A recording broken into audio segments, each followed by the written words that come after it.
let's start with the Mountain West. Let's start with San Diego State, and obviously with UNLV, who amazingly got one first place vote. I don't think that's going to happen. But anyway, no kidding. I right? didn't vote for him. That's what we. Yeah, exactly. Okay, the Mountain West. What are your thoughts on the Mountain West Conference right now? And then in a larger scope, what will that conference look like in a couple of years? Well, I really believe change is coming in the Mountain West at some point, whether it's in a year or two or three, whatever, because when I look at what ESPN is going through, laying off big name people, along with a lot of, very important behind the scenes folks, where is money coming for a league like the Mountain West? Forget the Pac-12, which can't seem to get, its media deal done in order to decide what their league's going to look like. And again, this is where USC and UCLA were really smart to get the hell out when they did, because the Big Ten, along with the SEC, are going to be the two dominant leagues in college athletics. And the Big 12 is positioning itself to be right there. So, all right, you're the Mountain West. You are who you are.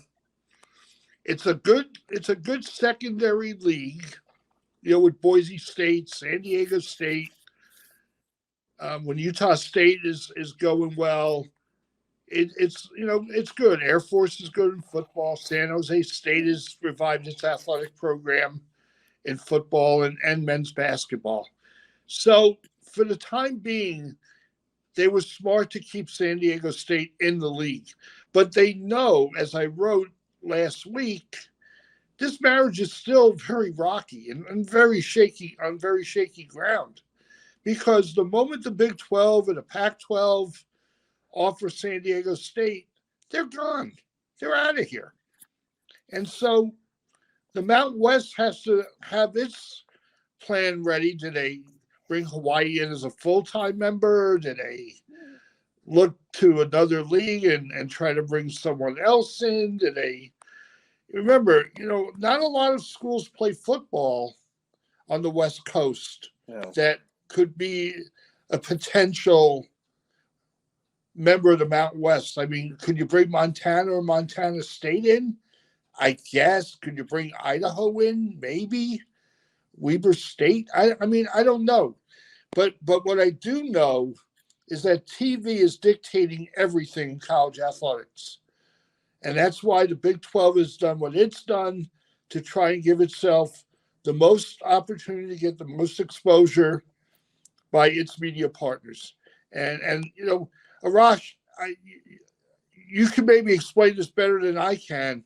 What the hell is George Klivikoff doing at the Pac-12 to keep his league together long term?